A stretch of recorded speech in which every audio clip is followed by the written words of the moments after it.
Magandang buhay Pilipinas! Magandang buhay mga ka-okay. Eto na naman ako. Kumusta na kayo dyan na medyo makulimlim ang panahon na mainit. Kaya ako'y naka-jacket kasi iitim tayo. Masisira ang kutis. Kaya eto. Ngayon, eto meron akong i-share na naman sa inyo. Eto yung alam ko na makakatulong sa atin pare-parehas. At ito yung pagmamahal sa kalikasan. Dahil alam nyo ba, pag hindi natin minahal ang kalikasan, ay pwede itong gumanti sa atin. At minsan, maraming buhay ang nawawala pag gumanti ang kalikasan. Kaya, mahalin natin ang kalikasan. At ito, isang unang-unang pwede nating magawa para maipakita nating mahal natin ang kalikasan. Maging responsable tayo sa ating mga pagtatapon ng basura. At ito ay magsisimula sa loob ng ating bahay. Kung ipapractice natin ang tamang pagtatapon ng basura at i-educate natin ang ating mga anak, diyan ay magsisimula sa ating bahay. Doon maipapakita natin na mahal natin ang kalikasan. Maging responsable sa pagtatapon ng basura. Kasi ngayong umaga ay gusto kong samahan nyo ko sa pagkakalkal ng lupa rito na malapit na maging 2 dekada ang tagal. At nakita ko ay merong mga basura na nasa loob ng lupang ito na nakasama. At yun ay sasamahan nyo ko na kalkalin yun at makita natin kung ano yung mga nandun.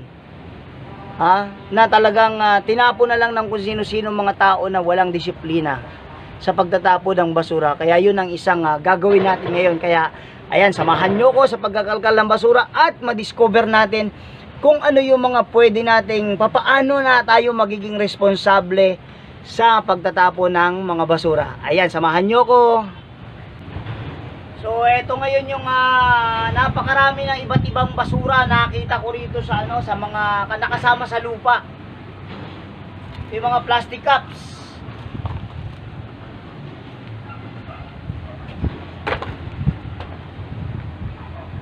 Nakita nyo to, sapatos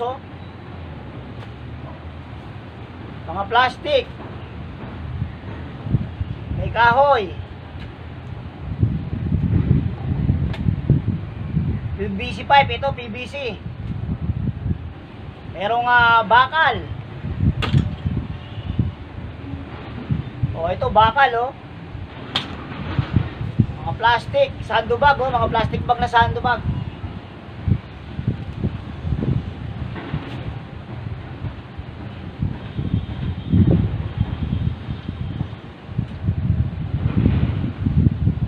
Meron pang aluminum screen, hindi natunaw.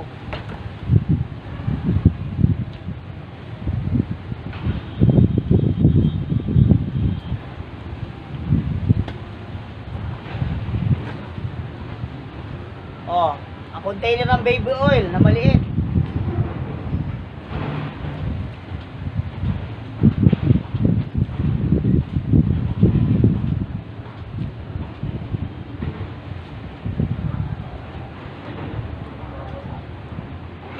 Mga bakal-bakal.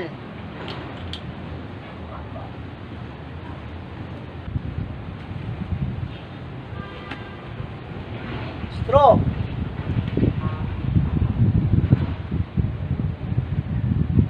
May bato.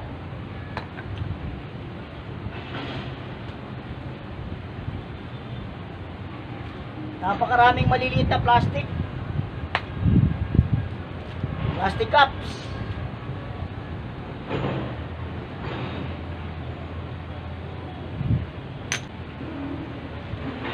Ayan. Medyo nakakapagod pero at least napilian ko yung lupa, nalinis ko yung lupa at papakita ko sa inyo yung mga nakita ko at mga na-discover ko. Ayun po, ito yun. Ano po ba yung mga nakita ko dito sa malapit na mag-2 dekadang nakatambak kasama ng lupa? Ano yung nandito na ginawa na lang tapunan, ginawa ng mga taong irresponsible sa pagtatapon ng basura. Ito yung nakita na nakuha, na tutunan ko at na-discover ko. At ito po yung resulta ng aking pagbubungkal ng lupa rito, kung anong nakuha ko. Ito po, tuturo ko sa inyo. Ayan yung mga kahoy. Ayan pa yung mga kahoy na nakuha ko. Ayan yung mga bato. Yan. At ito yung lupa, medyo okay na siya, natanggalan na siya ng basura. At pwede na lang tong i-sterilize tapos taniman. Ayan po lupa, may mga konting ano pa. At yan, at ano pang nakita natin dito sa pagkakalkal natin ng lupa. Ayan. Ito, nakita nyo yan, mga bakal. Ayan. Kita nyo to, aluminum screen. At ito po yung mga plastic bottle. Yan, may kutsara pa. Yan, yero. At ito po ang medyo nakakasyak at iisa-isahin ko sa inyo. Kasi imagine nyo kapag hindi tayo naging responsable sa pagtatapon ng basura at kung saan-saan lang natin tinapon, ay talagang ito ay medyo matinding problema ng ating pamahalaan, problema natin, at pwedeng pagkagastusan ng pamahalaan. Dahil ito po ito yung na-discover ko at isa-isahin natin ito po. Yan. Ito po yung mga basura. Ito, meron din tayong nakita mga bubog. Ayan, mga bubog, ayan. Ito po. Ito yung PVC pipe na basag. Nakita nyo, magdadalawang dekada na nakasama ng lupa pero buo pa rin. Ayan. Yan. Mga sandbag, mga plastic. Buong-buo pa po. Ayan buong-buo pa. Tsinelas. Yan, isa-isay natin. Plastic container ng baby oil. Ano pa? Kutsara. Yan. Ano pa nakita natin dito? Ayan, mga ano ng chichirya. Yung mga bata tapon ng tapon. Ano pa nakita natin dito? Ito, alam nyo ba to kung ano to? Ito ay tumigas na pintura. At tingnan nyo, buo pa rin hanggang ngayon. Meron pa ritong sako. Ayan, nakita nyo, buo pa rin yung sako. At marami pang iba. Ito, sapatos. Nakita nyo, sapatos basta na lang tinapon ko saan. Sapatos. Styrofoam. Yan. Yan po.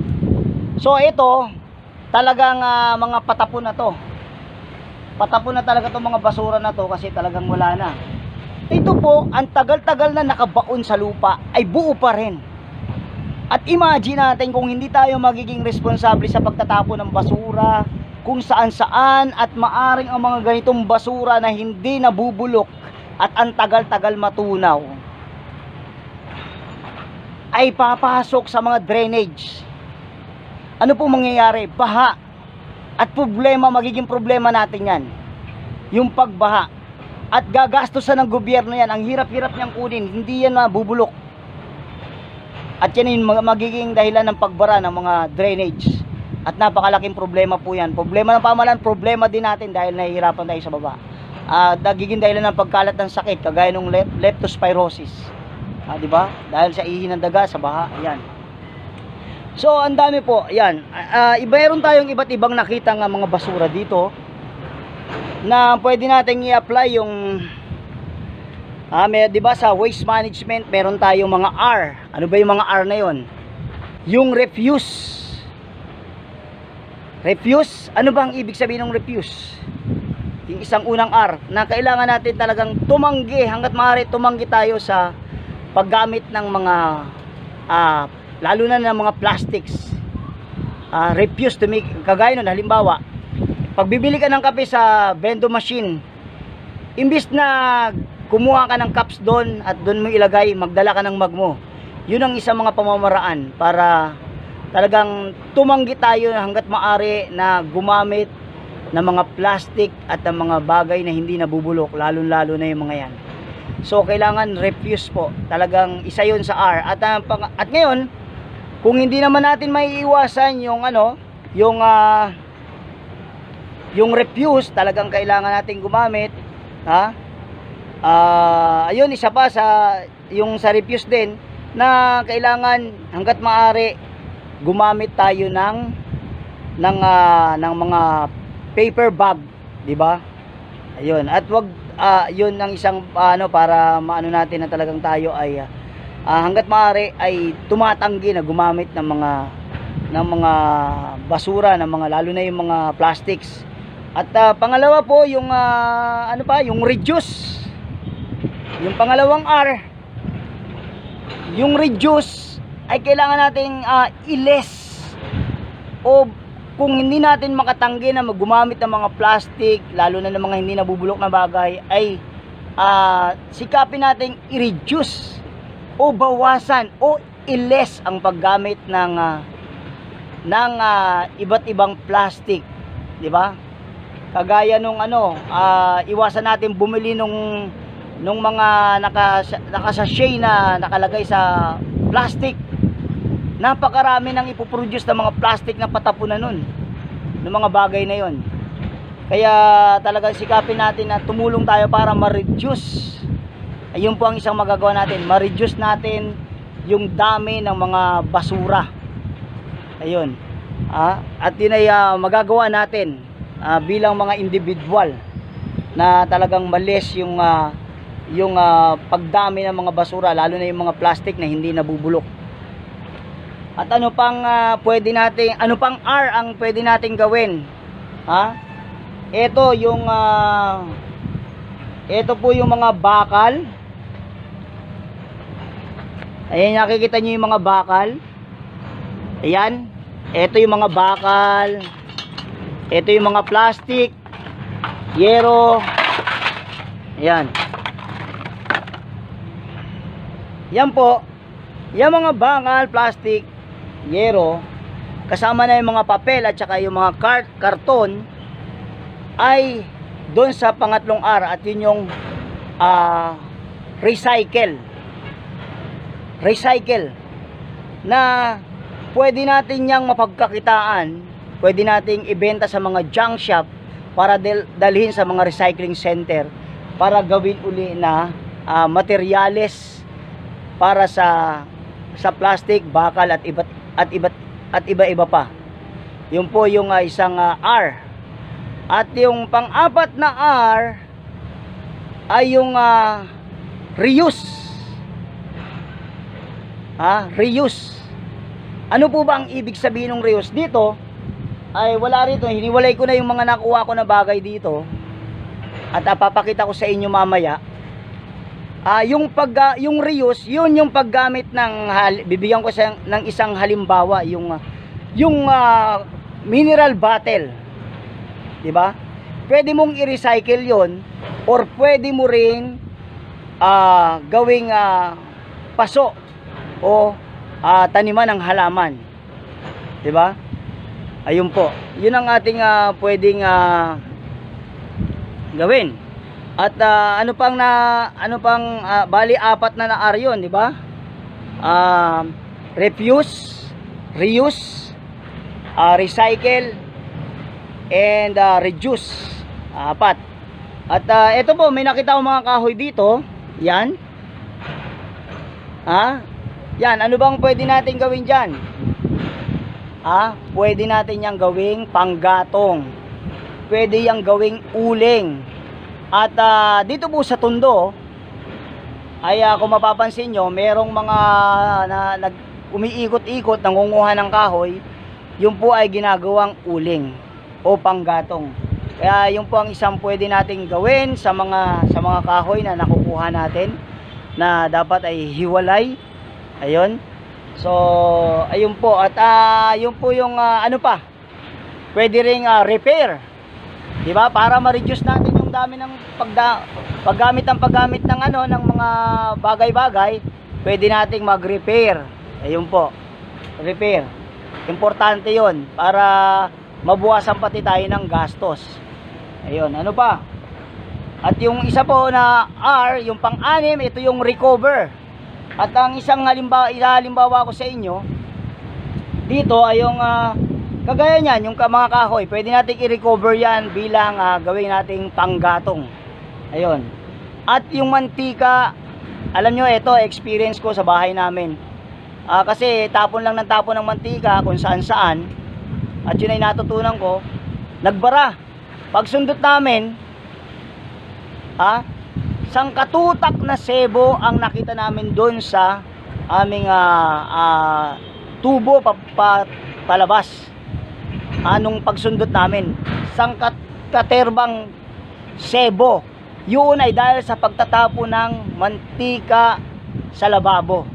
Kaya ang the best pong gawin natin sa mantika, i-recover natin, ilagay natin sa isang lalagyan. At alam ko may bumibili niyan pero hindi ko pa alam sa ngayon.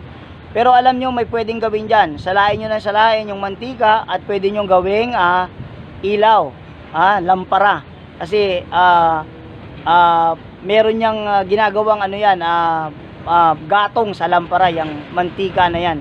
Kaya yun po ang isang pwede nating gawin. I-recover natin, at alam ko merong napapagbentahan din yan. At yung mga pinagbalatan natin ng gulay, ayun, pwede rin i-recover, i-compost natin para maging lupa uli at pwedeng mataniman. So, yun po, yun yung 6 na R na may sasuggest ko sa inyo, na para maging mabuti tayong mamamayan, na maging responsable tayo sa pagtatapon ng basura. At kaya nga yun, iba-ibahin natin, iba yung nabubulok, iba yung plastic, iba yung bakal, iba yung kahoy, iba yung mga sandbag, di ba? At hangga't maaari, i-maximize natin yung paggamit ng mga plastic bags na hindi agad isang gamit tapon. At gawa natin pag-isipan natin ng paraan kung paano yan na ma-dispose ng maayos. Yung o ano kaya pwede pa nating gawin diyan. Baka pwedeng i-reuse. Kaya nga po yung mga iba, yung mga pipe, yung mga iba na mga gamit na pwede nating reuse, gamitin uli. Mag-isip lang tayo, binigyan tayo ng Diyos ng katalinuhan, kaya alam ko mapapag-isipan natin yan. Pag-isipan po natin dahil meron dahil siguradong may magagawa tayo diyan na para i-apply natin yung reuse. Ayun po, yun maging responsable tayo sa pagtatapon ng basura, at yan ay mangyayari sa loob muna ng bahay. I-educate po natin ang ating mga anak sa tamang pagtatapon ng basura, sa tamang pagsisegregate ng basura, dahil ito po yung resulta. Isipin nyo, 20 years, magto 20 years na, nandun pa rin, buo pa rin. Imagine mo kung yun ay mapupunta sa mga drainage, magiging cost ng pagbaha at magiging problema natin, problema ng gobyerno. Kaya yun po ang isang pamamaraan para mapakita natin na mahal natin ang kalikasan. Naipakita ko sa inyo yung mga iba't ibang uri na ng basura na nakalkal ko rito, at sa matagal na panahon ay talagang nakabaon. Ngayon okay na, at ito ay mapapakinabangan, diba? At may itapon, at siguradong yung mga lupa na nakuha, na-recover, ay tiyak matataniman. Ayun po, sana po meron kayong natutunan sa ating video sa araw na to. At sana po i-share nyo tong video na to. I-apply natin yung 6 na R para sa pagmamanage ng basura, para malis ang dami ng basura. Ayun po, maraming salamat po sa inyong panonood, at huwag nyong kalimutan na mag-subscribe and click the notification bell, dahil marami pa tayong susunod na mga video na alam kong magiging tulong sa atin. At maraming salamat po. Ito po muli si Coach Manny ay nagsasabing mabuhay kayong lahat. God bless you all. Bye-bye!